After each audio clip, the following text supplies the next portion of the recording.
Greg, thank you for the kind words and the opportunity and the invitation here. Hello, everyone.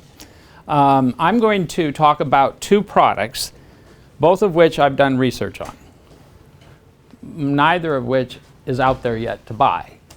So I am not a product developer. All of you know more about developing products because you're here than me, but I do research, and I've been involved with two products that have gone through a lot of what we just heard here before, and I think I can tell you some of their struggles and maybe some of their successes, and hopefully that'll help you a little bit. But first, a little background with the first one. Let me see. Here is what the device looks like when it's pulsing. Richard Hamberry got the idea for this pulsing pain control mask called Sauna when his own doses of morphine and opioids stopped working in 1992. When I was 19, I was driving down a road in the Yemen, and I had a choice of a head-on collision next to a petrol truck or to go off a bridge. I went off the bridge because I figured we were dead either way and I wanted to leave some remains behind. And that resulted in a spinal injury from T8 to T10. And that resulted in a nerve damage pain problem that was so severe I was given a 5-year life expectancy. 26 years later, Hamberry isn't just pain-free. He's presenting his solution at Stanford. This is our first device. We are neuromodulation for the management of pain. And I made the earlier device to be a better painkiller so I didn't have to take opioids. And it wiped out all of my underlying pain. Hamberry says the mask's coordinated pulses of light and sound calm pain by stimulating the audio and visual cortex of the brain. He originally set out to help people sleep. He then realized he could solve a bigger problem with the technology. Chronic pain. It affects about 100 million Americans across the US, and it's a number that's greater than those combined suffering from heart disease, cancer, diabetes. In 5 years' time, there's no reason why anybody should suffer chronic pain anymore. Sauna got him off opioids. Now he hopes it could help stop America's deadly dependence on the painkillers. About 130 Americans are dying from opioid overdoses every single day. This is a big public health crisis, and a lot of people want the non-opioid options. Sauna is part of a rapidly growing field of non-opioid medical technology called neuromodulation. Specific neurological sites in the body are electrically or chemically stimulated in order to alter how we feel pain.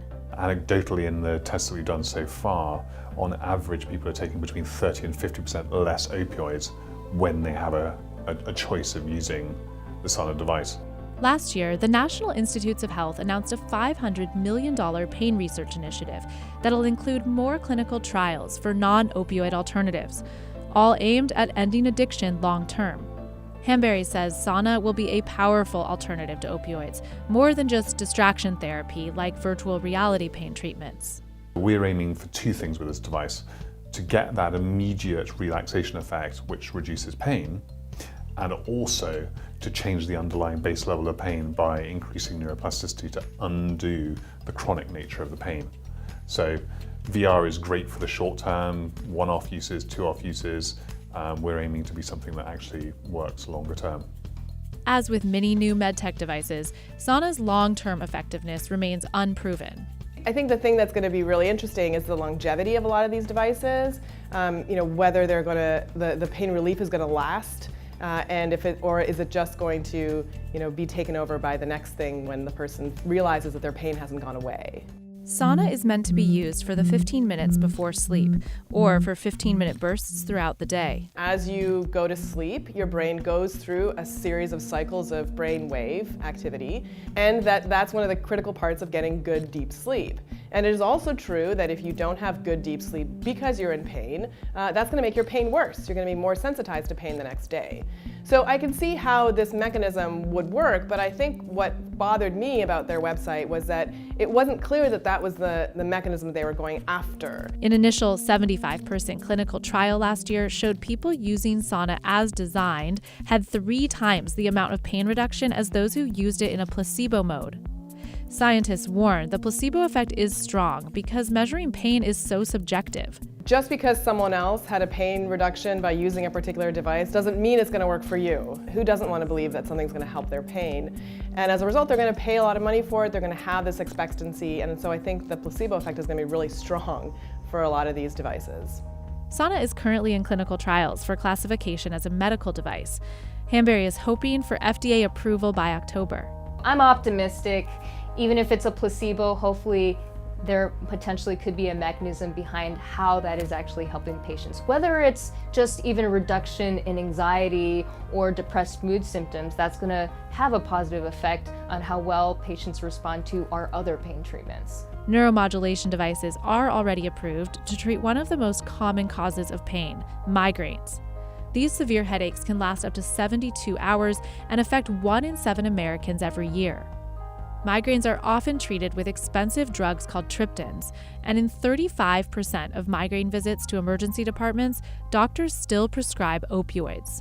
But using opioids to treat migraine is a nonsense. In 2017, the FDA approved a wearable device, Cephaly, for acute treatment of migraines.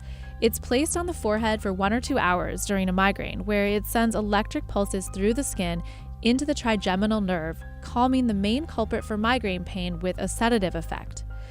Cephaly's latest clinical trial in 2018 on 600 patients showed that after 2 hours of using the device, 30 to 35% are free from migraine attacks, and 72% get significant pain relief. It costs $500 and is not covered by insurance. Another type of neuromodulation device is called peripheral nerve stimulation, or PNS. The concept of these peripheral nerve stimulation devices is to generate an electrical field around the nerves. So the nerves are the way we sense pain in our periphery, in our hands or our feet. And what that electrical field does is to block the pain signals coming back to the spinal cord in the brain. The technology isn't new. It's similar to what's found in pacemakers, but it only recently started being used to treat pain. We go right to the site of where the pain is, rather than trying to treat it systemically like spinal cord stimulators do and opioids do.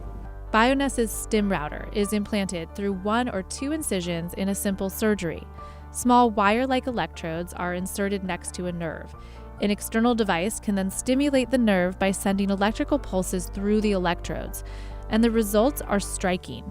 Over 90% of the patients had a reduction of 50% in their opioid usage, and 71% of them had a big improvement in their pain scores. Last year, the FDA approved a less permanent PNS device that's even easier to implant, with a single needle through the skin. It's called Sprint. It's placed on the back or limbs for up to 60 days to treat pain in 1 or even 2 different areas. StimRouter and Sprint are both covered by Medicare and most insurance plans.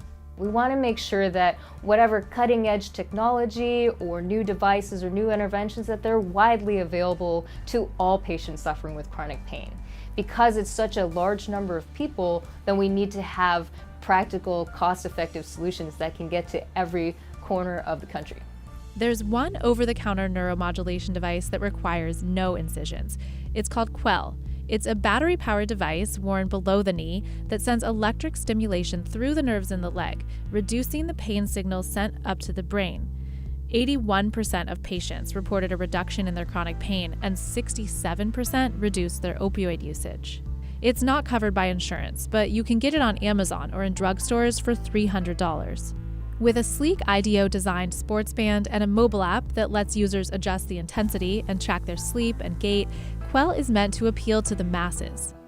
Dream 7 years from now is that chronic pain is no longer a thing, that there is a toolkit that everyone knows that you go into that toolkit and some of the things are going to help you and you figure out how to remove chronic pain, and that in turn would then wipe out the opioid crisis.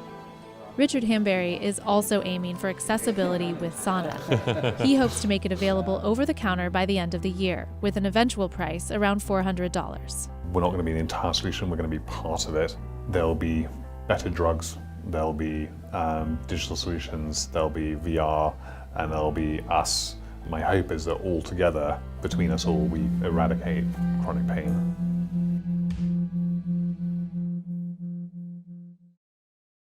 Okay, good. So just a bit of an overview. The company claims that it's well understood technology. I think that the technology is fairly well understood. They've conducted a few clinical trials, no randomized controlled studies though. They think that there is a huge market for this. They're looking for a 510K pathway as a Class 2. You're all familiar with what Class 2 means versus a Class 1 or Class 3? Okay. I heard you talk about the FDA talking about pathways forward. So Class 2 means that you're seeking a pre-notification. Basically, you're just going to notify the FDA that this is coming out. This is now, because it's a 510K, there's other technology out that's already been approved that the FDA has recognized, maybe not approved, but recognized, so that it's out there and you're following that same pathway. This is not a device that's harmful. That's basically what a Class 2 is. Class 3 is something that you're going to have to demonstrate that it's not harmful with, or there's going to have to be some efficacy in order to get Class 3. They're seeking only 2, but they're doing more, and I'll tell you about that. They have currently 3 patents, and they're in the process of raising a lot of money. The device, as this has just discussed, has a sensor. Let me see, is there a pointer on this? There's a sensor right here that measures your heart rate, basically, and it measures the variability of your heart rate. And I'm going to give you a little history in just a moment about how they got to this point. And it will affect the algorithm that is delivered to you at any one particular time. The intent there is primarily through relaxation, because that helps reduce the pain, and as they had just described, using it for intervals of about 10 to 15 minutes. So, now that's a bit of the background of where they are now, because as I said, that was just last week where CNBC had run that piece. I'm going to talk a little bit about this design process, and I'm sure most of you are familiar with. There are a lot of different ways in which you can approach the development of a product, but they fairly closely follow the Stanford school model of empathizing, defining, ideating, and then develop a prototype and testing. So let me get right into that. Richard described to you that he had a traumatic accident. That was actually, I think it was in 1993. So the first thing that comes to mind is they've been in development for a long time. And when we talk about empathy, there can be no greater empathy than when you want to solve a problem that has involved you and your life, and you think that you would have died had not something happened at that particular time that you think that really allowed you to survive a reasonable life. And that's part of, he really does understand a chronic pain state, because he was living in a hospital for an extended period of time on high-dose medications, lost the effect of the opioids over a period of time, and was expected not to live after 5 years. But one day, when he was watching Hudson Hawk on his video or TV in his room, Talk about pain. well, in his case, he went into a deep kind of relaxed state. And he believed that there had to be something about the audio-visual stimulation that allowed him to have little or no pain relief during that period of time. So that's what led him to develop a model. For the next several years, and I'll have a timeline in a little bit, he used his body and EEG mapping basically to model different audio-visual inputs. Talk about iteration. That's what the iteration is here. So, empathy, the problem is no good pain relief, and the current problem is problematic. That's the addiction side. Here, the ideation is Basically had insight that there had to be something in the audiovisual world that created his relief that should be simulated. So he developed his prototype. And this is the crude prototype that he started with. Bed, of course, you had to be in the bed. You had to have an EEG. You had to have some way to have a feedback loop for him to be able to basically self-medicate with thought processes. And that led then to developing some design features, and I'll show you how he got to the design features of his current prototype or earlier prototypes that led to the current prototype. All right, so first there was the discovery. The opportunity was recognized. Clearly there was a need. He developed the EEG system for feasibility. He developed patents then. After he began to identify certain type of wavelengths, not wavelengths, but stimulations, audio and visual. And they're very unique, and they've developed over 20 years to where they are today. They're nowhere near what they were or comparable to what it was at the beginning. But currently, these patents are all based upon the wavelengths, the color of the light, the pattern of stimulation that seems to provide some benefit as they see it. So that led then to prototyping based on that. They're looking at more prototyping, and starting with, it was before this, it's when he was using a desktop machine, desktop system, measuring his brain waves, and then altering different types of sound that he'd be listening to with headsets and visual. None of that he realized was going to work in the real world if he was trying to develop a product, and that was his game. He was trying to develop a product. He knew that you couldn't take home a computer with something to sit on somebody's bedstand and really be very effective. That wasn't much of a commercial idea, so he had to develop something independent of that. But the EEG pads to a mobile unit also didn't seem to work because they were wet. No one liked all of that wet stuff. They were ugly. And there was, we went to dry pads, he says they never stuck. So he had to move away from the dry pads. And that's when he began to realize many years ago that if he could use the heart rate variability, that could be a measurement, basically a substitution for the EEG patterns that he had used to get to that point. And that's basically where he started then his iterations. I mean, we talk about iterating earlier, and that's really the thought process. That's the brainstorming of how to develop that prototype. In his mind, that's what occurred early on, about 20 years ago.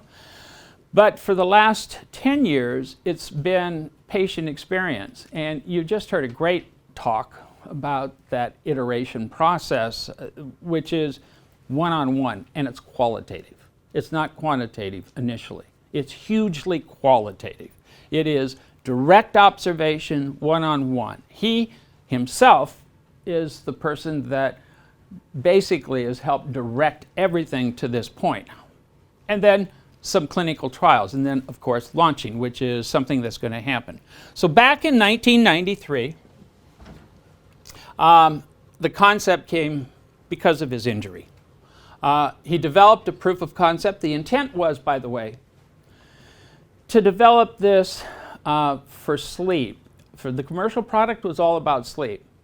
But there's a lot of stuff out there over the counter that is for sleep. None of it really differentiates itself from other products, so it's a flooded, crowded market.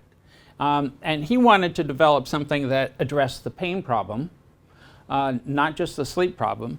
But it did start out with just addressing the anxiety and taking a look at PTSD, and he tested it on different individuals. And later, or early, even in the 90s, about 1,000 people were tested with EEGs to measure the impact on reducing the level of anxiety, different CNS disorders, all of which was to try to make sure that they had the right sound and waveforms. One problem, well, one approach he had was to use bone conduction for sound.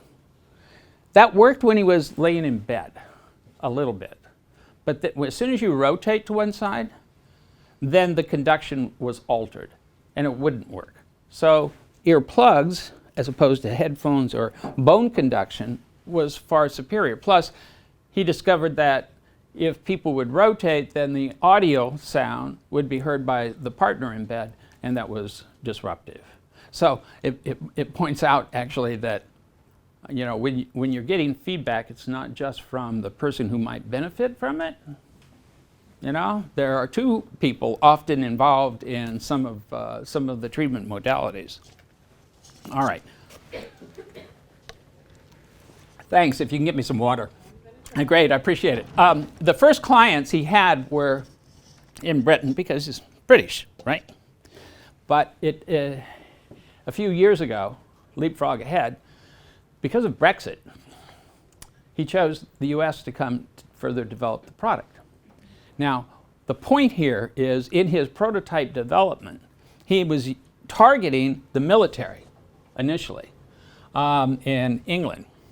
Had contacts, he's developed studies, he had learned a great deal from the military. Thank you very much. But then when Brexit developed, and currently is still there as a problem, as we all know, it created a lot of regulatory issues and commercial issues. The point there is that you never know what our government's going to do. And by the way, I've learned this with many products that we've studied in research. The FDA can change their mind on anything at any time as to what is going to be required of you. So you need to have some flexibility and know that what you might think is the path forward that could get you something approved. And if you're looking for FDA approval of something, it's never guaranteed. Never. Not until you actually get the approval, because the rules can be changed and much of it is political based upon the environment at the time, and they may alter their decisions at the last minute. That doesn't mean it's wrong, but they always have that latitude. And at any rate, that is an issue that he faced with in England. Then began continuing with his efficacy studies. He tested 140 individuals here in one study. And again, this was like one-on-one evaluations. These were not clinical trials in the sense that we normally have with data collection and an analysis. It was a conversation. He would talk to everyone who used the device. He still does, to a large degree, until just recently. Now, he claims with the device that it can provide significant relaxation, reduces the pain levels by 3 times, and improvement in recovery and sleep, heart rate variability based upon this. These things have not been validated. They've been observed, but not necessarily validated. The clinical trials, this is me, opioid use disorder. I'll just briefly tell you what that is. Because he's intended to use this for the treatment of addiction withdrawal. So people who have an addiction, opioid addiction, and begin to experience withdrawal, they hypothesized that if they use this device, that it would mitigate the symptoms. And that could mitigate relapse for some individuals. So I enrolled subjects who were in a methadone treatment center. They'd been maintained on their methadone. Dose range somewhere between 70 and 120 milligrams every day.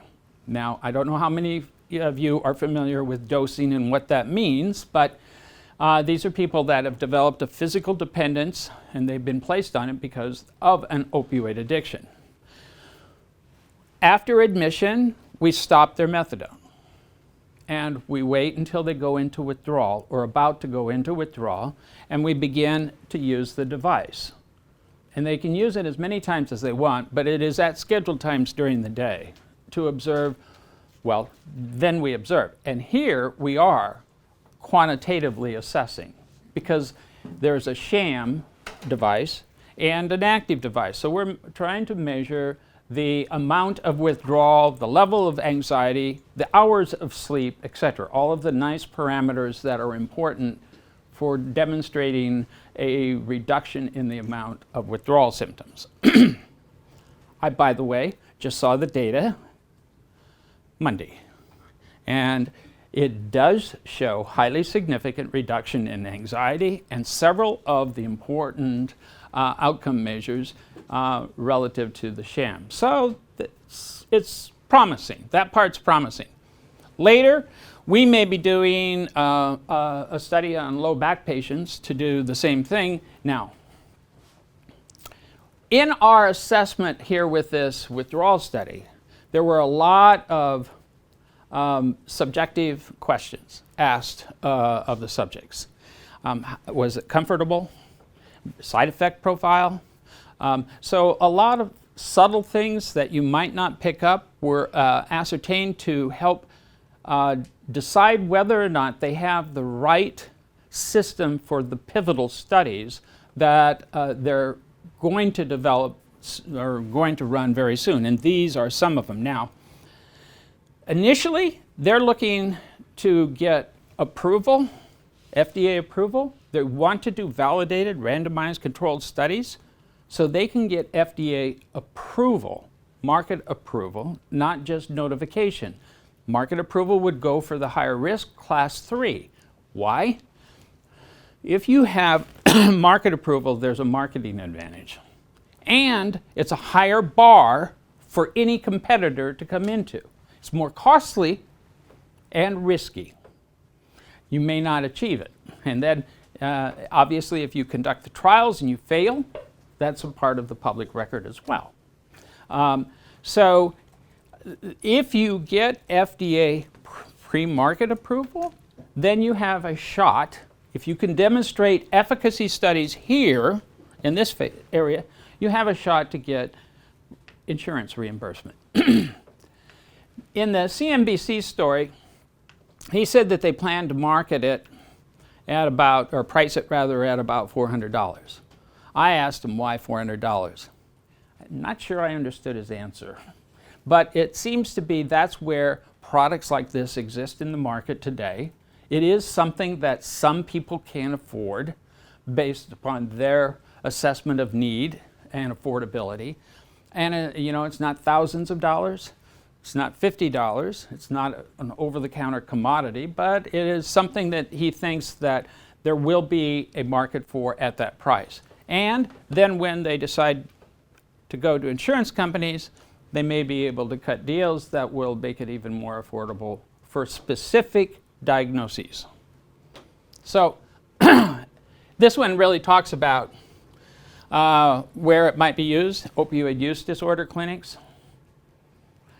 By the way, one other reason why conversations with subjects, we call them research subjects, but individuals who are testing your devices, your system, your product, is so critically important is that during this opioid use disorder treatment, spontaneously from most of the subjects, by the way, most subjects smoke, right?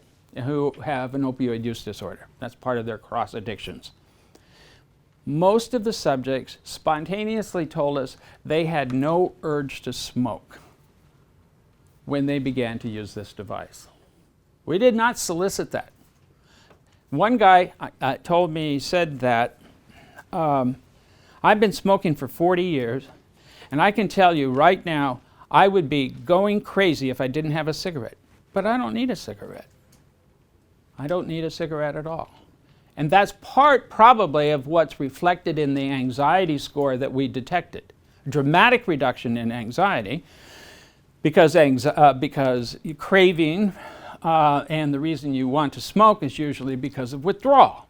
That's what creates the need. So it's a different type of withdrawal, but it induces an autonomic discharge. And so with amelioration of that autonomic discharge, they didn't have the desire to smoke. They probably will develop a clinical trial because of that anecdotal information around smoking cessation. And this may be one of the devices, one of the few devices that could be FDA approved for smoking cessation. And then, of course, the pain areas of different pain problems, but they are going to go to the public, and then if they get insurance approval over here at that timeline, they'll probably seek to go directly to the physician's offices. Now, the marketing strategy is basically anybody with any pain disorder, because they all have a sleep disorder. Almost 70% of people with chronic pain have some degree of sleep. All substance abuse people, and nearly all people with substance abuse have sleep disorder, and there's a significant overlap.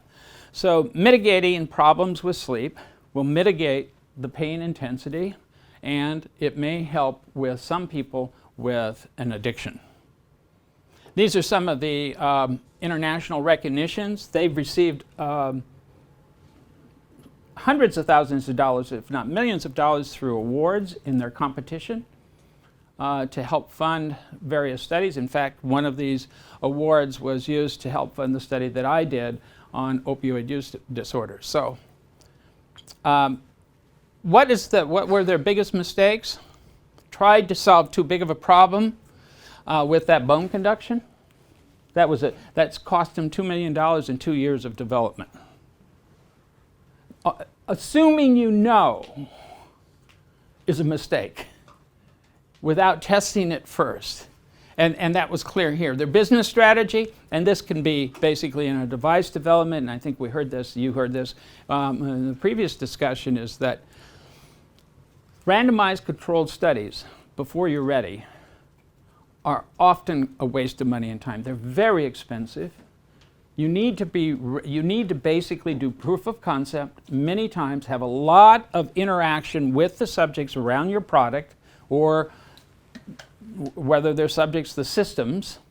You need to know pretty well where it's going, not where you want it to go, but where it's going. And have that in mind, so that basically you develop a randomized controlled study because you already know the effect size. Because the effect size, meaning the difference between the active and the non-active, because then you can design a study that has statistical power. You'll know how many people that you need to enroll, or how many systems need to be evaluated, whatever the measurements are. You can design your studies then basically that should demonstrate statistical significance. Excuse me, do you know when they switched from like internal research to like IRB type research? Just recently. So it was all non-IRB stuff? Or? All non-IRB until my study, about 3 months ago. All been personal interaction. Most of it, 2/3 of that time, was just on him. You know, it was all of the 90s, it was on him. And then began to develop the prototype that could be mobile, that was mobile and used. But the first IRB study, and that by the way is an interesting question, because it led to a problem. One IRB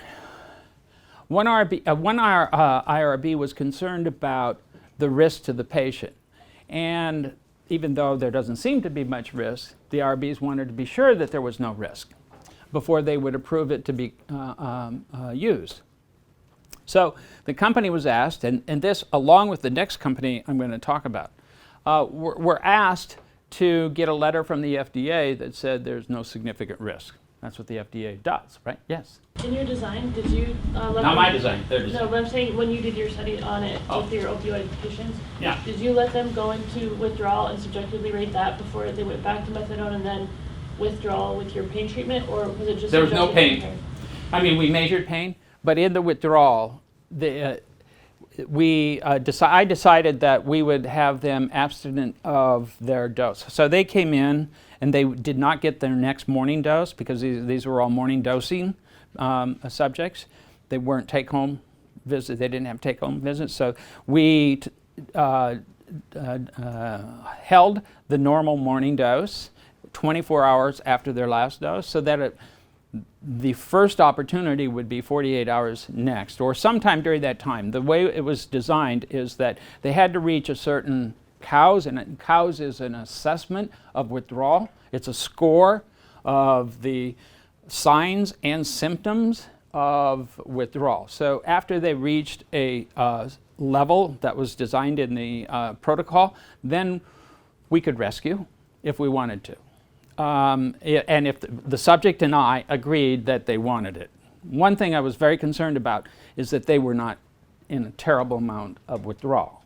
And I wanted them to be able to bail at any time that they felt comfortable. Now, most of you who have worked with people with opioid addiction, or certainly in methadone treatment centers, know that they all know withdrawal. They all know what it's like, and it's horrible. But these people knew that they were going to be placed into withdrawal, probably because they were going to get paid. And they know, many of them have come into my clinic before under clinical trials, and they know we take care of them. I'm not going to make them do anything that they're not willing to do. So they trusted me. But the answer to your question is they went into withdrawal. Most of them, actually there were 2 people after 72 hours, after 48 hours, had no withdrawal. And that's probably because of the metabolism, their particular metabolism. They were a slow metabolizer, and they still had enough occupied on their receptors. Now, genetically, some people don't experience withdrawal, period. Small number of people, but because, and that may be in part because they may be slow metabolizers, and they can slowly decrease the blood level so that they're not going to have it. But 2 had significant withdrawals that had to be rescued from the study. Did I answer your question about the IRB? You were starting to say something else, I forget what. Okay, so they wanted to make sure that this was a safe device. And oh yes, the FDA struggles with, it's a timing thing. So it could be 2 months or a 3-month delay before they could get the FDA to provide that type of a letter for the IRB to be comfortable enough to proceed. But eventually that all worked out. That is an issue, however. Yes? One more quick question about the study design. So this was an inpatient setting for Yes. about 48 to 72 hours. Any follow-up with them after that? Oh yeah. I mean, I forget if it's 48 hours, 24. I mean, plus we have contact with the methadone treatment center. It's a referral site for us. We're in contact with them on a regular basis. But by protocol, I put them back on their normal dose before they left. Mm-hmm. And they did not continue the treatment after they... No, they can't. They wanted to. Mm-hmm. Some of them wanted to take it home, but... And what is the sham condition? Just flat light. Flat light, any sound? And sound, but it's not anything that's been evaluated for efficacy. So, I know, it could be that it has an effect, or don't know. There's a lot more, yeah, different frequency, everything, yeah. This is more about patient perceptions and stuff like that, but with devices like this that are really high tech, limited evidence out there that anything like this exists before, I'm interested in using physiology signals and stuff like that with these kinds of problems. Do patients walk into this situation thinking expecting this to be something that is like a silver bullet, or do they walk into these things expecting this is probably snake oil? Because I think, if it's another pill that somebody says is very beneficial, people know that some pills are really great. But if it's a device like this where there's not a whole lot of other comparisons out there, what are people's perceptions? Well, so I'd say in 2 contexts. One, if it's a research subject versus a non-research subject. So communication, relationships with your patient hugely affects outcome, whether it is a pill, placebo, or a device. Let me give you an example. I conducted a trial for migraine headaches using occipital stimulators. So I had to implant these in the scalp over the occipital nerves. And then I tunneled and placed a power generator like a pacemaker in the body. And it was designed to provide relief of the migraines. And they could turn it on and off and increase the intensity. I was the largest enroller in the country for this particular study back several years ago. We had phenomenal results for both the sham and the active. The company met with me afterwards. They couldn't understand because it really screwed up their study, and it was a failed study. They spent millions of dollars, and they basically failed because of me, or my site, I should say. And I believe that the reason that we had similar results is not because we told them it was going to work, but we treated them just like people who went to my clinic. We developed good relationships with everybody. They all loved my staff. My staff is the best staff. It was the best staff. They all loved the staff. They loved who we were, and they loved the fact we were trying to help them. So whether they got the active or not, they did get a placebo effect for the duration. So it depends on the mindset. Now, in this study, in all clinical research studies, there is full disclosure about you are going to get a sham that is not supposed to work, or you're going to get the active, and you should not know the difference. We think that in looking at the data, they knew the difference in this study. But we did the best we could to blind it. Yes? You said you just saw the data, but what you reported was craving? Is that when you said you saw a difference, it was statistically different? It was for craving? No, in anxiety. You mean for the study? Right, but did you get the heart rate variability results yet, or are you still? No, we haven't seen that yet. Yeah, no. They had decreased craving.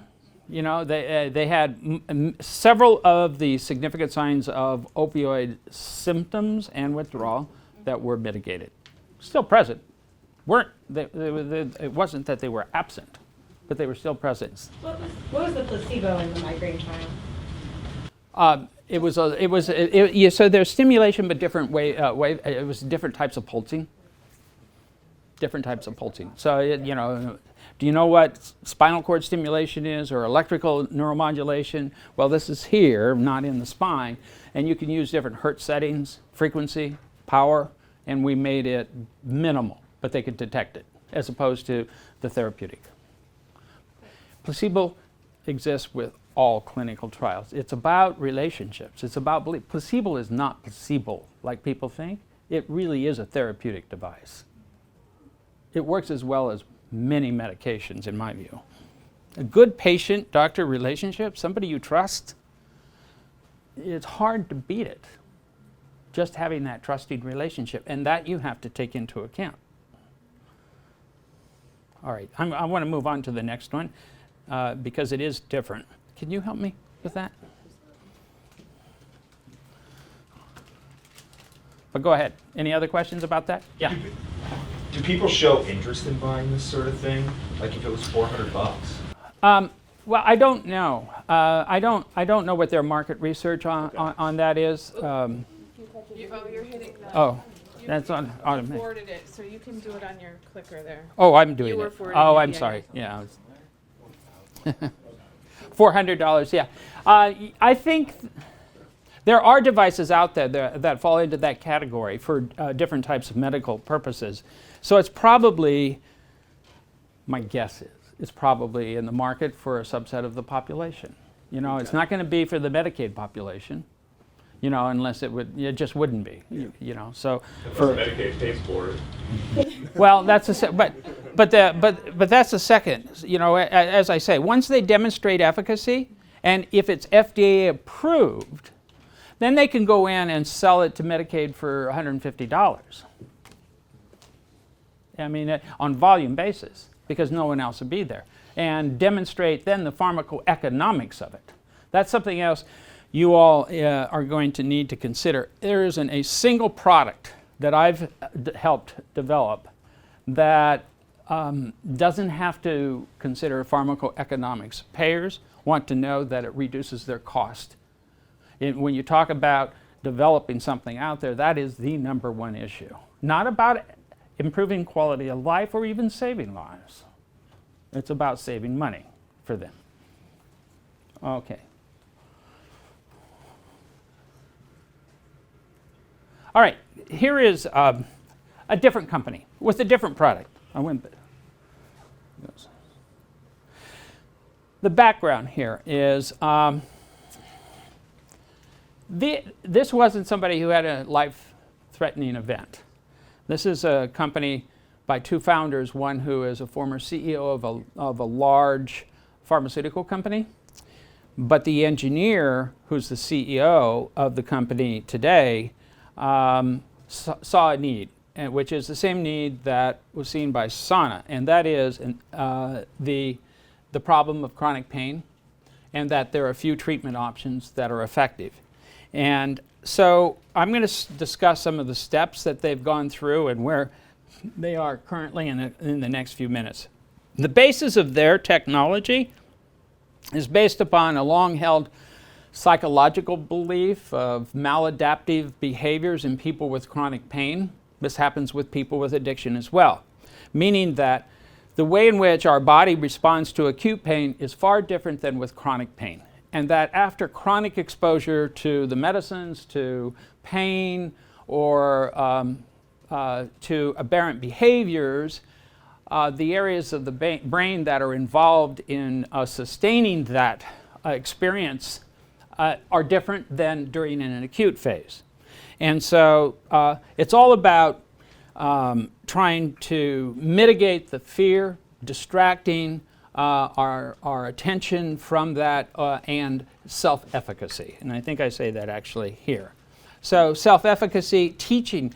Basically what they have tried to do is to take cognitive behavioral therapy. Any of you psychologists? Some of you are, right? All right. Some of them, they're trying to take cognitive behavioral therapy in the clinic and put it on a digital platform with AI that will modulate, or correction, will improve and be subject patient specific over time using some of the standard techniques. So their challenges here were, first of all, it's virtual reality and neuropsychological therapy.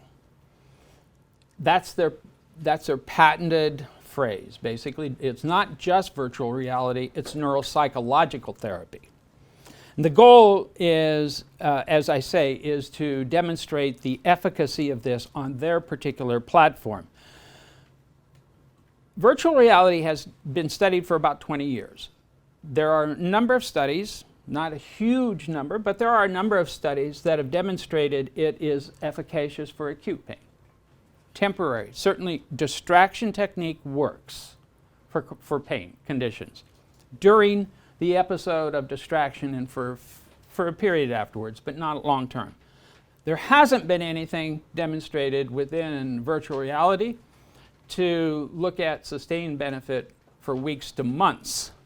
But this is what they're trying to do. So they're trying to move from an office-based form of cognitive behavioral therapy to digital, demonstrate their efficacy, and overcome disbelievers like me that this can be done. Frankly, I think most people are disbelievers, but most people in the pain field know that cognitive behavioral therapy may be the most effective treatment for most chronic pain. But it's unaffordable and not reachable for most individuals. And they don't reimburse enough for us to get enough psychologists to provide the services as are needed. So they need to also develop a reimbursement model. So their prototype has to be thinking of those different avenues. So their key questions were, what model would facilitate ease of use? what hardware could deliver that technology using AI, because they're going to have feedback on what works.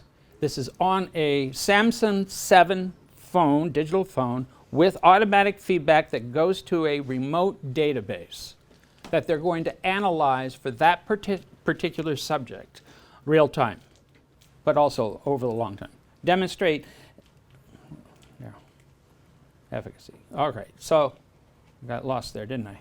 All right, so here are the steps. Visualize the pain, customize it, select a treatment option, iterate that with feedback to the system and to the patient, fear, avoidance, and then develop their prototype. So here quickly, virtual reality is, in this system, is to actually draw the area of pain within the system. They're going to draw it. Create visually the place on the body and the intensity of it.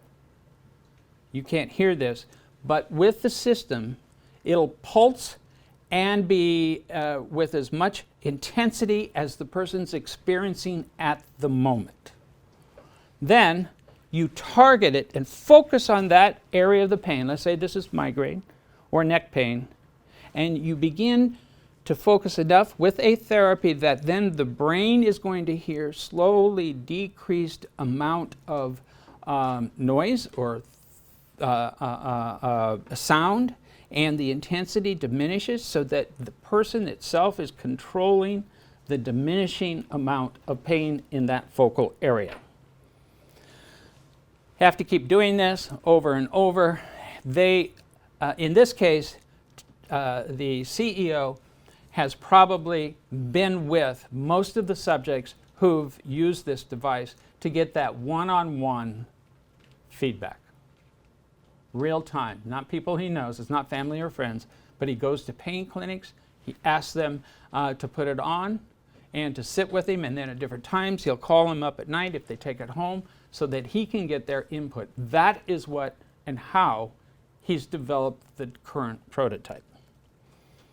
So, the rapid prototype trials are important. The qualitative testing is the most important thing for immediate feedback, changing the different types of therapies that work, that are in the system that they can change. And one other thing, it has to be gender neutral. One of the concerns about that avatar where that pain was focused is that for the women, they thought that it looked like a male.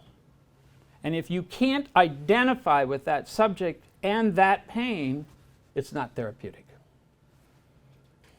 So here's the phase of studies. They're seeking approval, so here are some of the lessons learned. The qualitative testing, not the randomized controlled trials, are what's most important in the speed of development. You don't have to have controls. You need to make sure that it works. I say gender is important to consider with any device that both genders are going to use to make it gender neutral. And as we've already heard, it always takes longer and costs more, even when conservatively estimated, than anticipated. That's it. Thank you. Yeah.